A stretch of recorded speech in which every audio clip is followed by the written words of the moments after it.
Hi everyone and welcome back. We are joined Bonjour à tous et bienvenue à nouveau. Nous sommes rejoints aujourd'hui par Ian Proud, ancien diplomate britannique, pour discuter de son article intitulé « La Grande-Bretagne reste maudite par une diplomatie bipolaire », dont je mettrai assurément le lien dans la description. Donc, bienvenue à nouveau dans l'émission. So welcome back to the program. Ravi de te revoir, Glenn. You too. So, Vous aussi. your article. Donc oui, dans votre article, vous écrivez que les libéraux en politique étrangère sont devenus de simples extrémistes impuissants. Et vous commencez par évoquer les années 90 et le désir d'avoir une politique étrangère britannique éthique. Je me demandais si vous pouviez développer vos arguments. Pourquoi la Grande-Bretagne reste-t-elle prisonnière de cette diplomatie bipolaire? Britain remains cursed by this bipolar diplomacy. Eh bien, merci, Glenn. Pour commencer par les bases, il y a eu, au cours des 25 voire 30 dernières années, une tendance à présenter la politique étrangère occidentale en des termes moraux, comme si nous cherchions à atteindre un certain bien supérieur à travers des interventions en politique étrangère. Aujourd'hui, certains pourraient dire qu'il ne s'agit là que d'une nouvelle forme de néocolonialisme, en Hallis. Mais si l'on met cela de côté pour se concentrer sur les aspects pratiques de la diplomatie, il y a clairement au Royaume-Uni une volonté d'instaurer une politique étrangère éthique qui a vu le jour lorsque Robin Cook est devenu notre ministre des Affaires étrangères en 1997 sous l'ère Tony Blair. Nous avons essayé d'agir de manière éthique. Mais en réalité, la politique étrangère de toute nation est toujours ancrée dans l'intérêt national, que ça plaise ou non.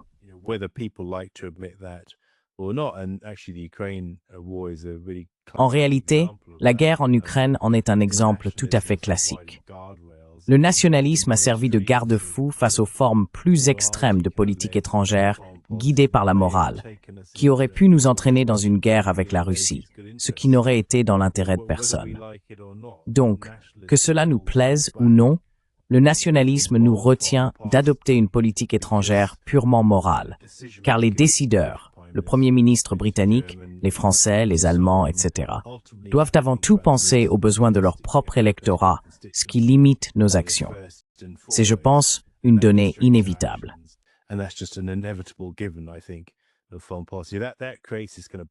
Cela crée en quelque sorte une diplomatie bipolaire, si vous voulez, où l'on parle de morale.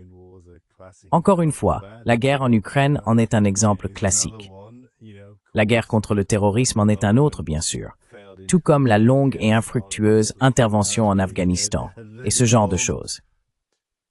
Il existe une longue liste de conflits dans lesquels nous nous sommes engagés à travers un prisme moral, mais qui, en fin de compte, se sont heurtés aux contraintes intérieures dans lesquelles nous opérons. Et c'est cela, la diplomatie bipolaire dans laquelle nous vivons, où les décideurs sont incapables de se détacher de cet attachement à la morale.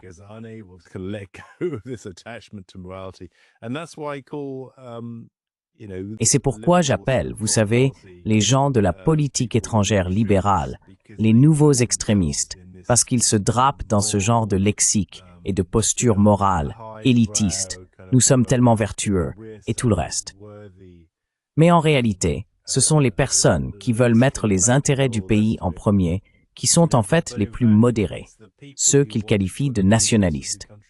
Nationaliste est devenu un nouveau terme péjoratif.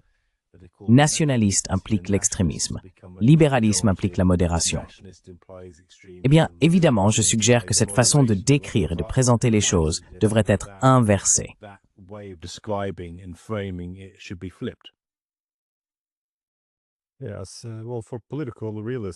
Oui. Eh bien, pour les réalistes politiques, dans la littérature, il y a toujours eu ce scepticisme envers les libéraux ou idéalistes, parce que, vous savez, l'envers de la médaille, lorsqu'on voit l'opportunité de transformer le monde, c'est que si l'on considère le monde tel qu'il est aujourd'hui, profondément imparfait, et qu'on pense qu'il peut être remplacé par une alternative éthique, morale, utopique, en transcendant essentiellement la rivalité des grandes puissances. Et oui, cette fin de l'histoire, comme l'a formulé Fukuyama, si vous croyez pouvoir passer de l'un à l'autre, vous seriez prêt à faire presque n'importe quoi. Et c'est, vous savez, l'ancienne idée selon laquelle le postulat de la paix perpétuelle nous met sur la voie de la guerre perpétuelle. Parce qu'avec ces grands idéaux nobles, cela légitime à peu près tout, je suppose.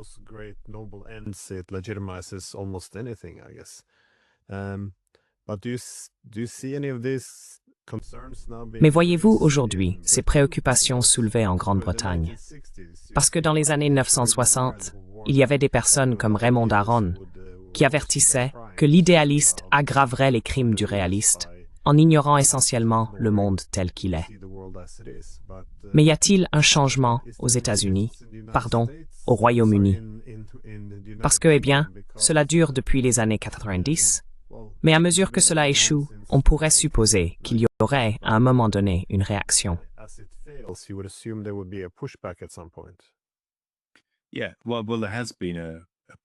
Oui, eh bien, il y a eu un changement assez important aux États-Unis avec l'élection de Donald Trump, qui est ouvertement nationaliste dans son orientation. Tout le slogan « Make America Great Again » consiste à mettre les États-Unis en premier, ce qui est fondamentalement un point de départ nationaliste. Maintenant, je ne suis pas d'accord avec toutes les positions de Trump, mais il faut reconnaître qu'il est essentiellement nationaliste dans son orientation et non idéaliste. Il voit le monde tel qu'il est et essaie de conclure des accords sur cette base. Si l'on ramène cela au Royaume-Uni, mais aussi à l'Europe de manière plus large, je pense que le début du XXIe siècle a été très marqué par cette sorte de ruée vers le centre sur le plan politique. Et on en voit encore des éléments aujourd'hui.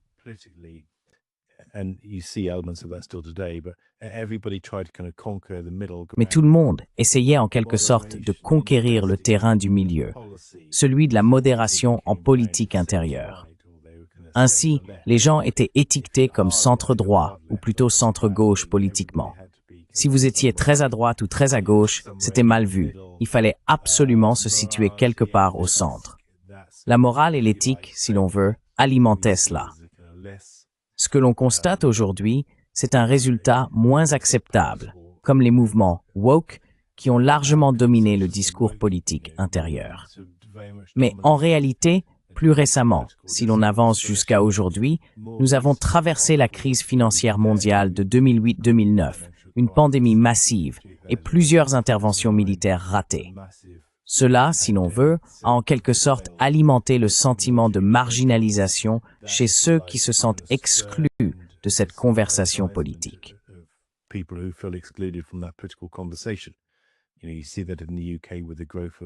Vous voyez cela au Royaume-Uni avec la montée du Reform Party par exemple, et auparavant avec le mouvement pour l'indépendance du Royaume-Uni.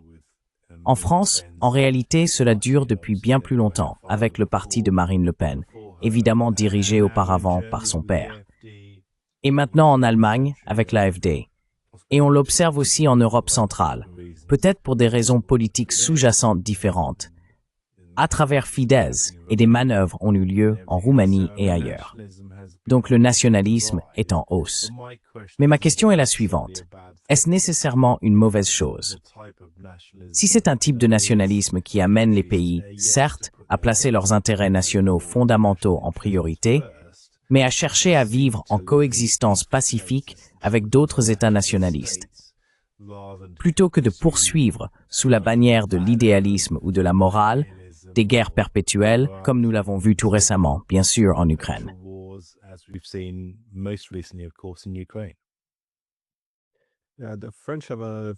Oui, les Français ont une expression intéressante. Ils appellent cela le centre radical.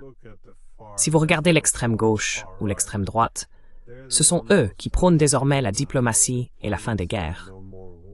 Mais au centre, il y a cette forme de conformisme où ils semblent devenir de moins en moins rationnels.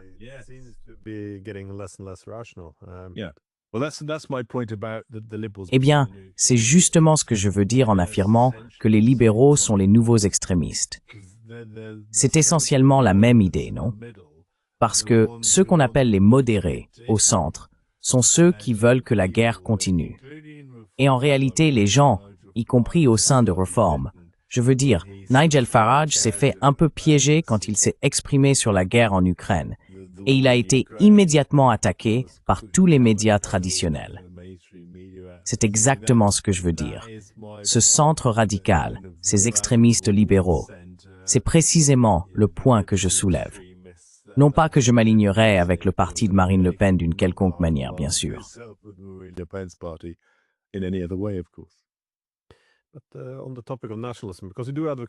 Mais sur le sujet du nationalisme, puisque vous plaidez pour un nationalisme modéré, je pense que la raison pour laquelle le nationalisme est une force aussi puissante et qu'il séduit la nature humaine, c'est que nous nous organisons toujours en groupe.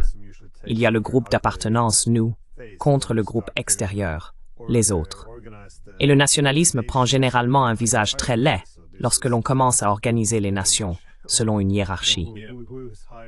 C'est là qu'apparaît, vous savez, le concept de l'Übermensch, ou enfin, qui est supérieur aux autres. Mais dans les années 1990, il y avait des gens comme Robert Cooper, qui, dans le cadre de ce nouveau libéralisme international, d'ailleurs, il a été conseiller de Blair, si je ne me trompe pas, a écrit des livres et des articles prônant un nouvel impérialisme libéral.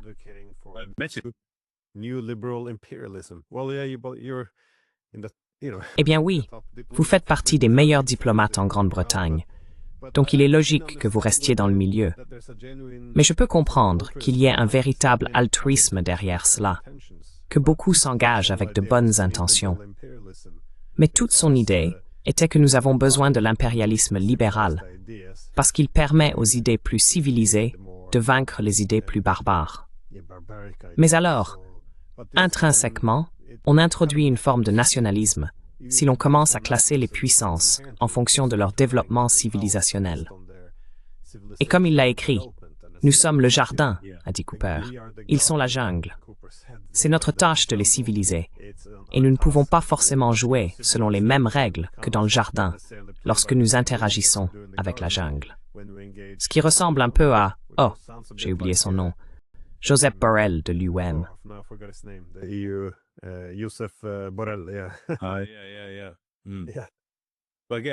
Oui. Mais encore une fois, comme je l'ai dit dès le début, c'est une nouvelle forme de néocolonialisme.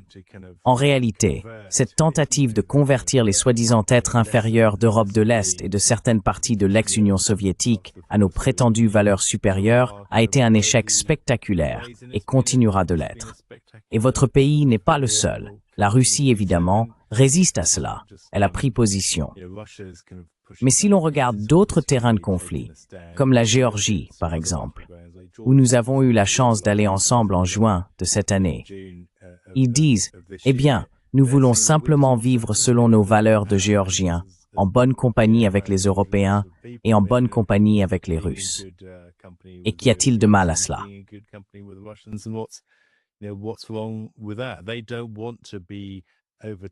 Ils ne veulent pas être dépassés par ce genre de nouvel empire colonial, en quelque sorte européen. Ils veulent simplement vivre leur propre vie et s'entendre avec tout le monde. Et c'est là le défi fondamental de la multipolarité aujourd'hui, n'est-ce pas? Les gens ne veulent pas avoir à choisir entre un camp ou l'autre. C'est un autre aspect de la diplomatie bipolaire. La diplomatie ne devrait pas consister à encourager un État à prendre parti pour une puissance contre une autre. Si tout cela signifie simplement que l'État se retrouve pris au milieu d'une lutte entre grandes puissances, comme cela s'est produit en Ukraine et ailleurs, à son détriment. Je veux dire, les pays veulent vivre dans un monde multipolaire, où ils peuvent entretenir de bonnes relations avec toutes les puissances, dans la mesure du possible.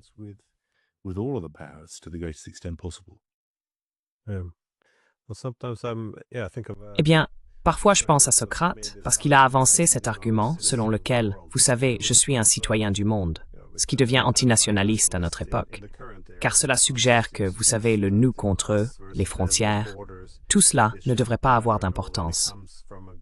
Et cela part d'une bonne intention, celle de l'altruisme.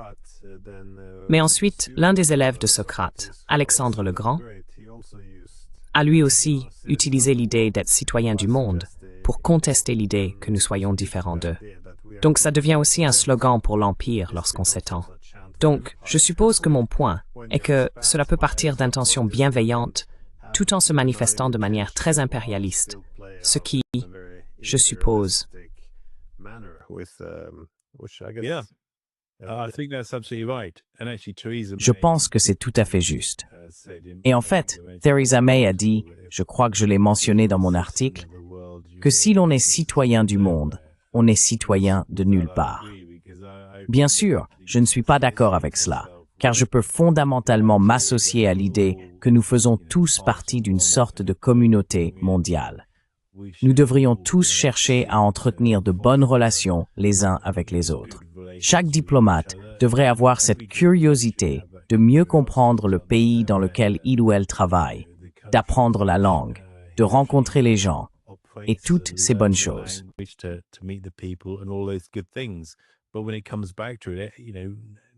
Mais au bout du compte, vous savez, le nationalisme gouverne en fin de compte à la fois la politique intérieure et la politique étrangère des pays. Et c'est simplement un fait de la vie avec lequel il faut composer tout en aspirant à cet idéal supérieur de communauté. Et l'ironie, bien sûr, c'est que les libéraux ont d'une certaine manière subordonné cette notion, suggérant que le nationalisme est fondamentalement une mauvaise chose et qu'il ne devrait y avoir qu'un seul objectif supérieur qui guide toutes nos actions, indépendamment des choix nationaux.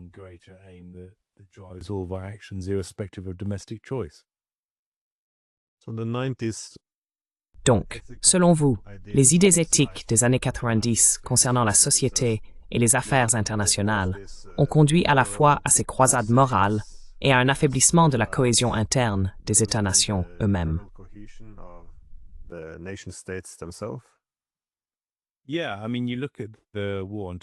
Oui, je veux dire, regardez la guerre contre le terrorisme après le 11 septembre.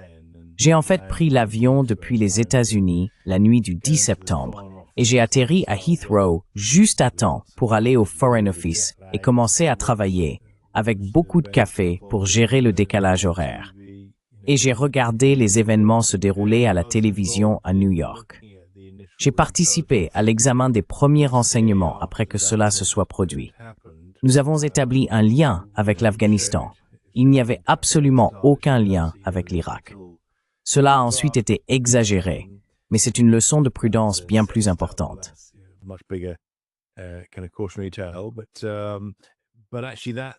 Mais en réalité, cela a ensuite conduit à cette sorte de guerre contre le terrorisme. Vous savez, cet axe du mal, l'idée qu'il y a des gens mauvais et des gens bons, c'est-à-dire que nous étions les bons, et les Américains, vous savez, vraiment de bonnes personnes. Et nous devrions, en quelque sorte, faire pleuvoir le feu de l'enfer sur tous les méchants, ce qui était, évidemment, un objectif.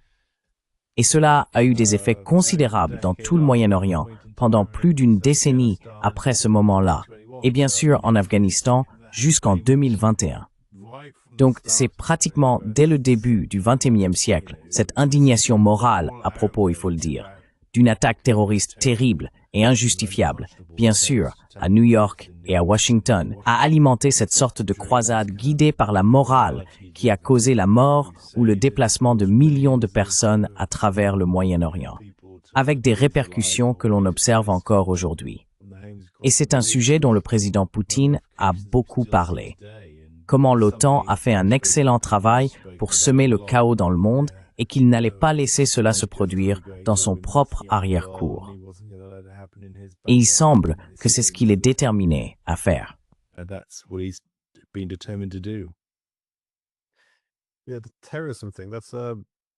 Oui, la question du terrorisme. C'est une manière intéressante de faire avancer cette politique éthique. Parce que lorsqu'on traite avec des terroristes, il ne faudrait pas, je suppose, éprouver de l'empathie pour leurs objectifs ou leurs moyens. Enfin, il ne faudrait pas, je dirais même qu'il ne faudrait pas le faire. Mais bien sûr, du point de vue réaliste, c'est plus confortable si l'on considère des États aux intérêts sécuritaires concurrents. On part toujours du principe qu'il faut reconnaître les préoccupations sécuritaires de chacun pour éviter ou atténuer la compétition sécuritaire.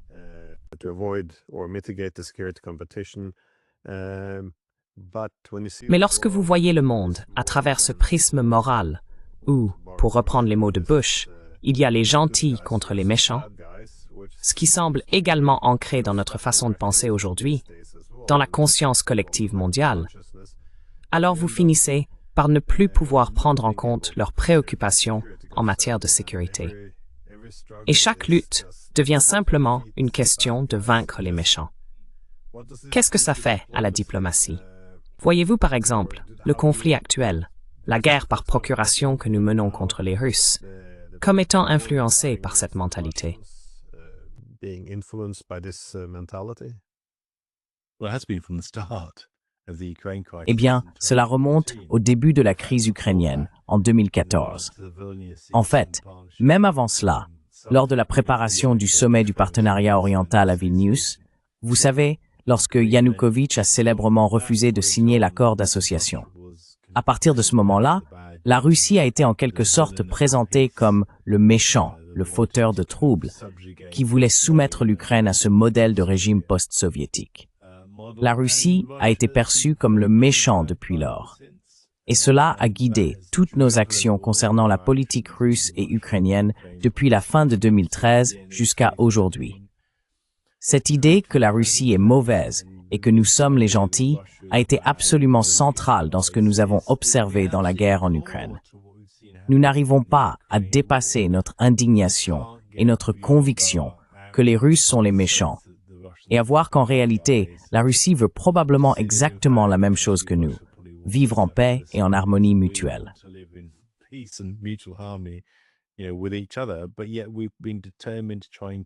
Pourtant, nous avons été déterminés à essayer de vaincre la Russie en raison de notre taille immense en tant que groupe militaire. 31, maintenant 32 États, 1 milliard d'habitants, 55% des dépenses mondiales de défense. Il semblait évident que les méchants finiraient par céder. Bien sûr, les méchants ne l'ont pas fait, et maintenant, certains commencent à dire « Eh bien, peut-être que c'est nous les méchants ». Je sais que c'est une conversation intéressante qui a lieu en ce moment et qui commencera à se développer, franchement, une fois que la paix sera, espérons-le, rétablie en Ukraine.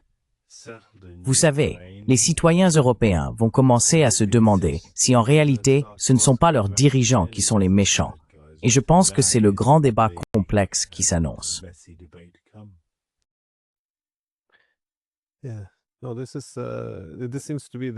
Cela semble être désormais l'objectif diplomatique des Européens, car au moment où nous parlons, les dirigeants européens se rendent à Washington pour tenter d'empêcher Trump de poursuivre cet accord de paix avec les Russes. Mais l'objectif global semble être de ramener les Américains dans le conflit, c'est-à-dire que Trump devienne un Biden 2.0. Il n'y a donc pas de véritable plan en ce sens. Mais, comme vous l'avez dit, il s'agit peut-être de l'idée générale qu'ils ont en tête. Ensemble, nous sommes si forts. Nous avons toute cette puissance militaire. Si nous continuons simplement sur la même voie, nous devons être capables de vaincre les Russes. Ce que signifie cette défaite, comment cela se traduit concrètement par une paix sans faire exploser le monde. Toutes ces questions ne sont pas vraiment abordées, ni des aspects techniques comme les effectifs ou l'équipement militaire. Tout cela n'est pas vraiment évalué. Mais comment évaluez-vous, pardon?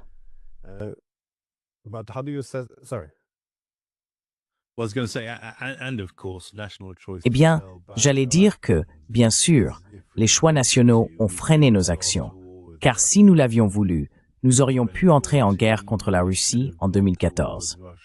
Nous aurions pu entrer en guerre contre la Russie en 2022, mais nous ne l'avons pas fait parce que nous étions limités par des choix nationaux.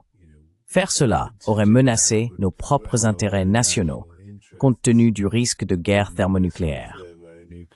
Cela a donc nécessairement limité nos actions, mais cela ne nous a pas empêchés néanmoins de poursuivre une mauvaise stratégie.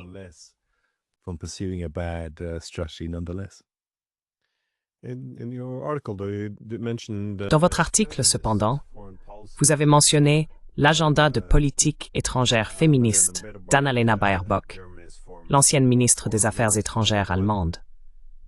Qu'est-ce qu'une politique étrangère féministe et comment voyez-vous son influence pour expliquer certaines orientations de l'Allemagne?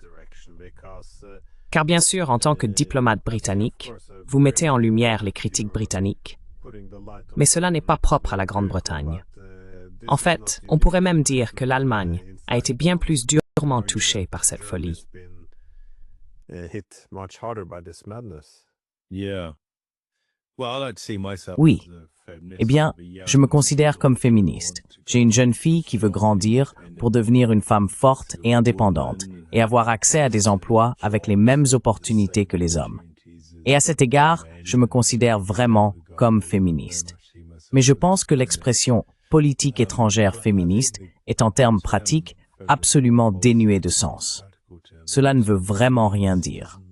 Je veux dire, la politique étrangère devrait être guidée par la sécurité fondamentale, les intérêts nationaux fondamentaux. Et il y en a trois principaux dont je parle assez souvent. Le premier est de maintenir l'intégrité territoriale de l'État. Le deuxième est de protéger vos citoyens contre tout danger, où qu'ils se trouvent dans le monde. Et le troisième est d'assurer la prospérité de tous vos citoyens, de réduire la pauvreté et de leur offrir des opportunités.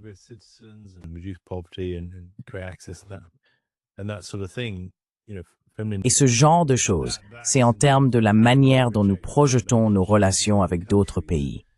Le féminisme ne joue pas vraiment de rôle là-dedans. Peut-être que cela convient pour la façon dont les Allemands gèrent leur ministère des Affaires étrangères et leurs services diplomatiques. C'est tout à fait acceptable. Mais en tant que slogan de politique étrangère, à mon avis, c'est franchement dénué de sens. Cela n'aide pas vraiment les Allemands à comprendre comment ils doivent s'engager avec l'Arabie saoudite, par exemple, ou la Syrie. Cela ne les aide pas vraiment à comprendre comment optimiser au mieux leurs relations avec des pays où l'ensemble du contexte religieux et culturel est radicalement différent du leur.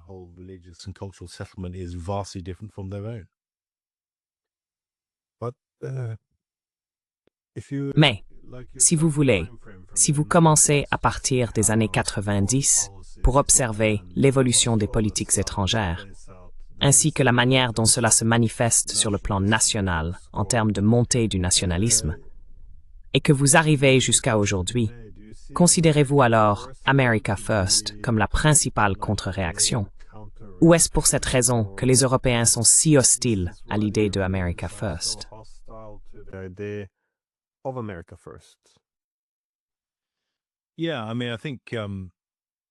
Oui, je veux dire, je pense que la position américaine a en grande partie reflété la position européenne jusqu'à l'élection de Trump à la fin de l'année dernière et son investiture au début de cette année. Et on peut dire que cela a en quelque sorte poussé la diplomatie européenne à évoluer et à suivre cette orientation éthique également. Il y a une sorte de rupture avec le premier mandat de Trump. Mais il a été tellement contourné à Washington qu'il n'a pas vraiment pu imposer une empreinte nationaliste sur la politique étrangère, comme il a pu le faire depuis sa nomination cette année.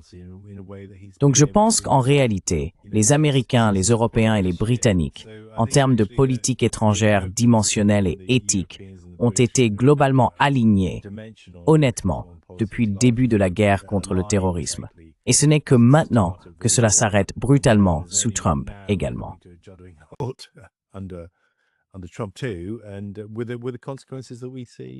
Et avec les conséquences que nous voyons se produire sous nos yeux en ce moment, avec, comme vous le dites, les Européens qui se précipitent à la Maison-Blanche pour essayer de convaincre Trump qu'il a tort, et que nous devons simplement faire preuve de force par le pouvoir, ou peu importe, le pouvoir par la force, je ne sais plus.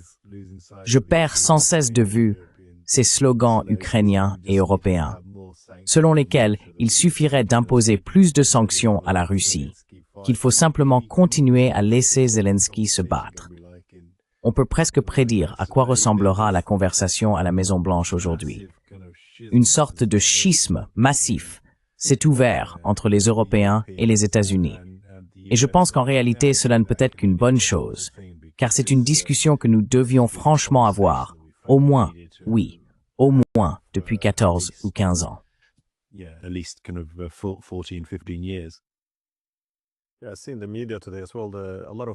J'ai vu les médias aujourd'hui aussi. Beaucoup d'attention est portée sur la quantité d'équipements que les Russes ont perdu, ce qui suggère qu'ils ne sont pas vraiment aussi forts qu'on voudrait le croire. Et beaucoup de ces pertes du côté russe sont largement exagérées. Mais encore une fois, cela semble servir à contrôler le récit, faire croire que les Russes souffrent et qu'il suffit de leur infliger un peu plus de douleur. Ainsi, nous n'avons pas à conclure cet accord de paix, car tout le principe selon lequel nous devons le faire repose sur la reconnaissance que nous sommes en train de perdre. Eh bien, si demain vous obtenez un accord pire qu'aujourd'hui, vous concluez un accord aujourd'hui, aussi mauvais soit-il, si c'est le meilleur que vous puissiez obtenir.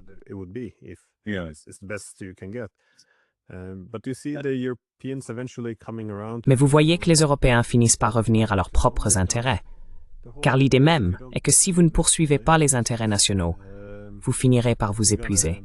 Nous avons actuellement des problèmes de sécurité en Europe. Nous avons un problème de pouvoir politique, de légitimité. Je veux dire les dirigeants. Plus personne ne les aime.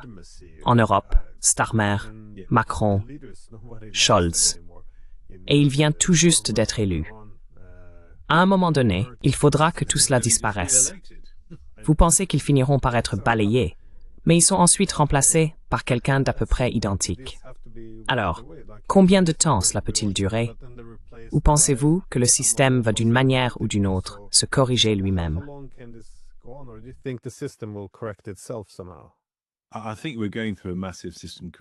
Je pense que nous traversons actuellement une correction massive du système. Et en réalité, pour être juste, c'est probablement le cas depuis que Trump a réprimandé Zelensky dans le bureau ovale. Vous savez, en février, les Britanniques et les Français ont proposé cette idée de coalition de volontaires. Il a été clair tout au long de cette période que les Britanniques et surtout les Français étaient vraiment déterminés à essayer de convaincre Trump de changer d'avis, et cela a échoué. La position de Trump aujourd'hui n'est pas différente de celle qu'il avait lorsqu'il est arrivé au pouvoir. Il parle de ne pas récupérer la Crimée, de l'Ukraine qui ne rejoindra pas l'OTAN. Il n'y a absolument aucun signe que Trump va changer sa position fondamentale sur la cause profonde de la guerre. Les gens se plaignent qu'il est pro-Poutine et tout le reste, mais rien n'indique qu'il va changer cela. Et en réalité, les Européens commencent à faire face à une prise de conscience. Ils devront payer pour une guerre qu'ils ne peuvent pas se permettre s'ils ne se rallient pas.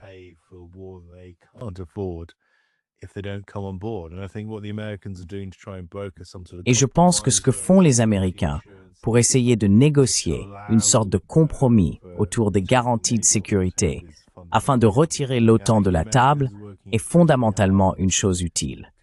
Je pense que les Américains travaillent incroyablement dur pour conclure un accord ici et ils essayent de répondre aux besoins européens et ukrainiens en matière de garantie de sécurité et ce genre de choses. J'ai le sentiment que les Européens vont limiter leurs pertes au cours des 2 ou 3 prochains mois. Et en ce moment, ils traversent une période où ils réfléchissent à la manière de présenter une défaite comme une victoire. C'est ce que je vois se passer actuellement. Ils réfléchissent à la façon dont ils peuvent présenter cela comme une victoire alors qu'il s'agit en réalité d'une défaite, de manière à limiter les conséquences politiques internes pour eux.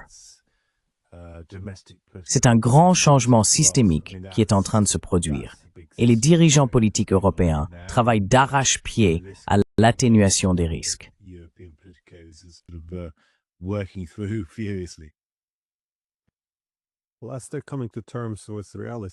Eh bien, alors qu'ils commencent à accepter la réalité, les Ukrainiens perdent énormément d'hommes. Ils perdent du territoire chaque jour. Leurs infrastructures sont détruites. Leur capacité à se relever s'affaiblit de jour en jour. Cela semble tout simplement cruel. Et c'est là toute l'ironie, je pense, car tout cela se fait au nom de la morale et de la vertu. Mais vous savez, ces slogans vertueux ont été utilisés lorsque nous avons renversé le gouvernement, lorsque les partisans envoyaient des milices dans le Donbass, en ignorant les accords de Minsk, en sabotant Istanbul, en rejetant la diplomatie. Toutes ces choses n'ont apporté que l'horreur dans le pays. Oui, tout cela a été fait avec ces slogans idéalistes et libéraux. C'est juste. Oui, et cela a été fait pour protéger leur position intérieure, vous savez, pour limiter les risques politiques internes pour eux. To limit the domestic political risks to them. You're absolutely right. This war should have Vous avez tout à fait raison. Cette guerre aurait dû se terminer un mois après son déclenchement, avec les accords d'Istanbul. Cela n'a pas été le cas, parce que nous étions déterminés à obtenir cette victoire, aussi longtemps qu'il le faudrait, contre un méchant que tout le monde en Occident libéral identifie à Poutine. Et en réalité, cela a échoué.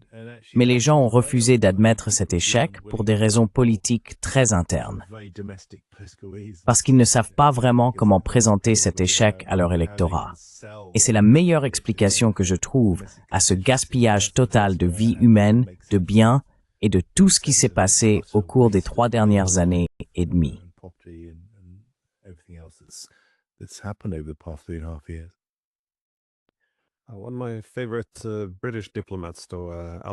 Un de mes diplomates britanniques préférés, Alastair Crooke, nous discutions, et il faisait remarquer qu'il pense que l'Europe devra probablement être capable d'endurer beaucoup de souffrances, ou quelque chose comme perdre la guerre en Ukraine, avant de pouvoir réellement commencer à changer de cap.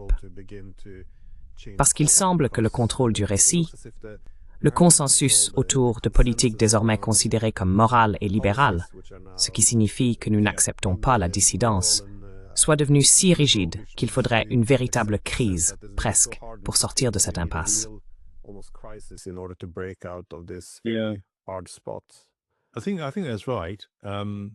Je pense que c'est vrai.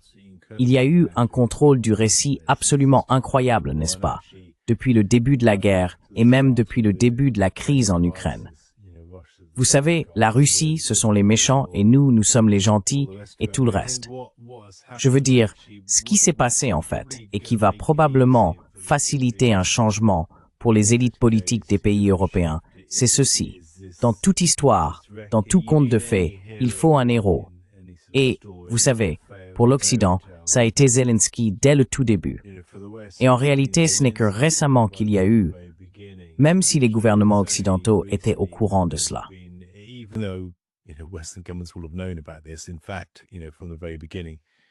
En fait, vous savez, dès le tout début, il y a eu un énorme signal d'alarme avec toute la question de la loi anticorruption en Ukraine. Pour la première fois depuis le début de la guerre, des journaux britanniques grand public, farouchement pro-ukrainiens et anti-russes, comme le Daily Telegraph par exemple, le Financial Times et The Economist, publient tous des articles extrêmement critiques envers Zelensky. Owen Matthews écrit qu'en réalité, Zelensky est désormais le problème et non la solution pour mettre fin à la guerre et ce genre de choses. Il y a eu une véritable douche froide sur ce contrôle du récit. Et je pense que cela va, ironiquement, faciliter la tâche des politiciens européens qui voudront limiter les dégâts et trouver une porte de sortie. Mais tant qu'ils ne le feront pas, comme vous le dites, davantage de personnes mourront.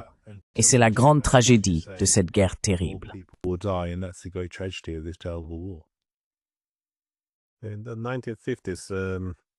Dans les années 1950, je pense que l'universitaire britannique Glenn Diesen écrivait sur la russophobie en tant que sujet d'étude, car il était difficile de la comprendre d'un point de vue britannique. La Grande-Bretagne et la Russie n'ont pas tant d'intérêts nationaux concurrents.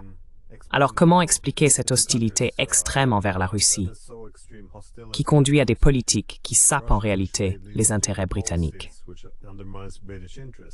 Et lorsque vous mentionnez les rôles que chacun doit endosser, j'y pensais justement, car il s'est penché sur la guerre de Crimée au milieu du XIXe siècle. Chacun devait jouer un rôle. Ainsi, lorsque les Russes sont entrés en conflit avec les Ottomans, ces derniers ont dû jouer le rôle de la demoiselle innocente en détresse, ou peu importe comment on veut le formuler.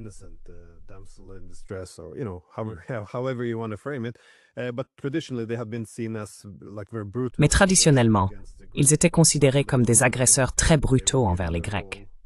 Mais soudainement, du jour au lendemain, on leur a attribué le rôle de victime innocente et héroïque. Et c'est un peu comme l'Ukraine. Elle avait aussi une réputation de corruption et tous ces problèmes. Puis du jour au lendemain, Zelensky est devenu ce Churchill 2.0. Ainsi, l'Ukraine a joué le rôle de la victime innocente, les Russes sont devenus les agresseurs.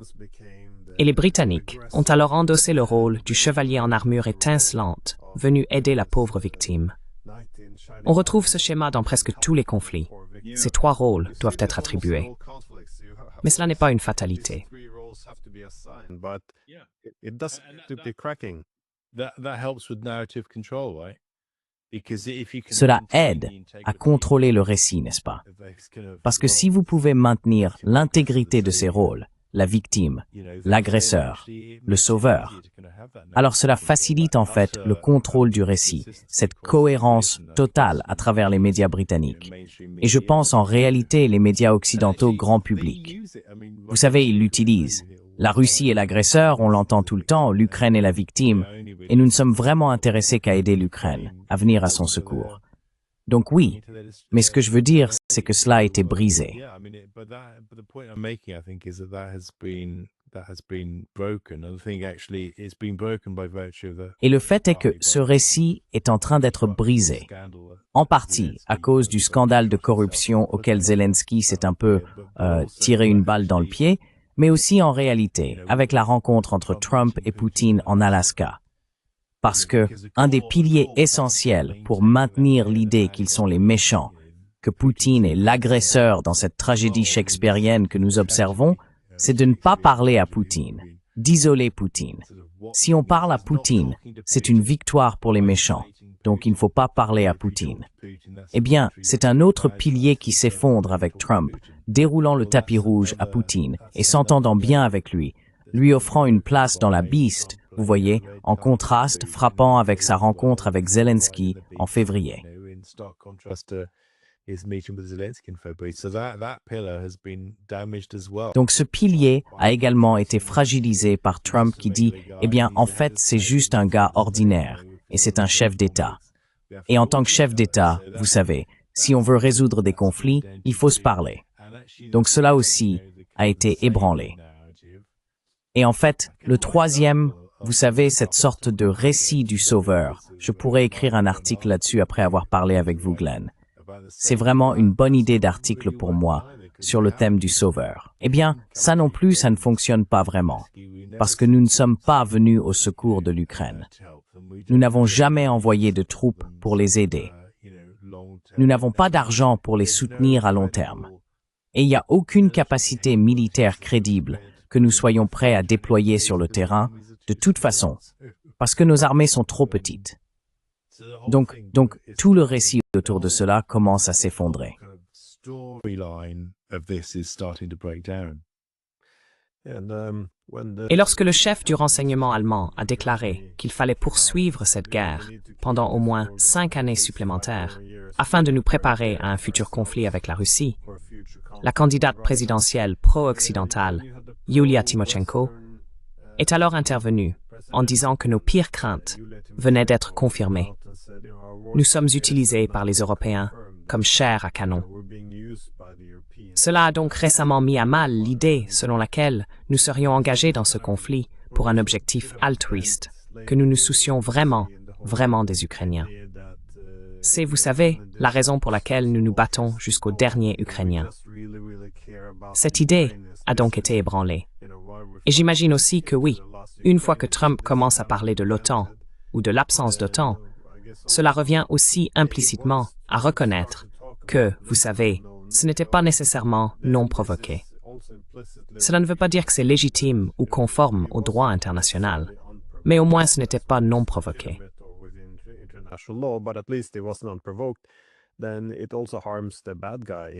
Cela nuit aussi à l'image du méchant.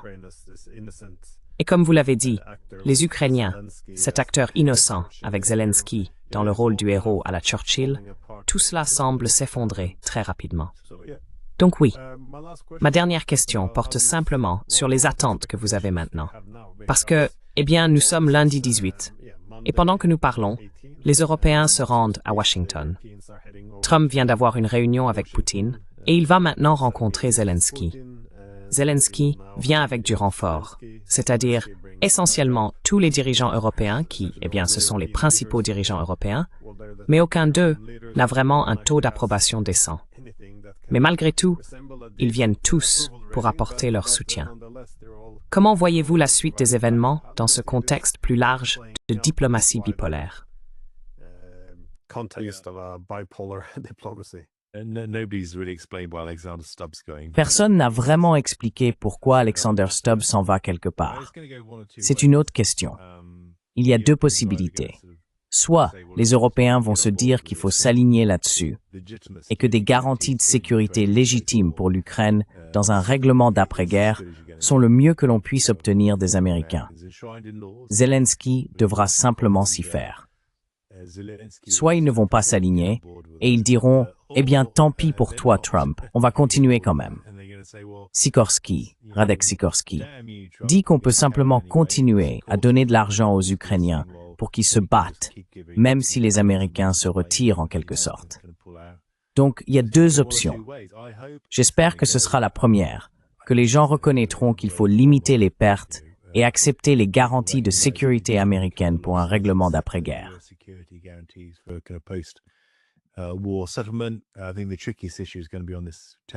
Je pense que la question la plus délicate sera celle du territoire, avec le retrait des troupes ukrainiennes des parties du Donbass qu'elles occupent encore. C'est probablement le principal obstacle, pour être franc, à ce stade avancé. Mais j'espère qu'ils trouveront un accord miraculeux. Je ne vois tout simplement pas pourquoi Zelensky considérerait que c'est dans son intérêt de le faire, car ce serait un suicide politique. Donc encore une fois, sur le plan purement intérieur, Zelensky saura que tout accord qu'il conclurait maintenant serait perçu comme un échec et mènerait à la fin de sa carrière politique. Ma crainte, c'est donc que Zelensky tienne bon et que les Européens soient trop faibles pour lui dire « Écoute, Volodymyr, il faut qu'on limite nos pertes maintenant et qu'on continue ainsi jusqu'en 2026. » Mais j'espère que ce sera la première option.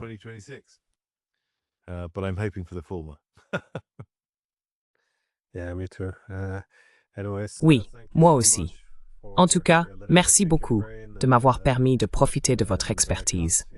Et je ne saurais trop recommander vos articles. Ils sont tous excellents et très agréables à lire. Comme je l'ai dit, je mettrai un lien dans la description pour ceux qui souhaitent en savoir plus. Donc, encore merci. Merci Glenn. C'était un plaisir de te reparler. À bientôt. Au revoir.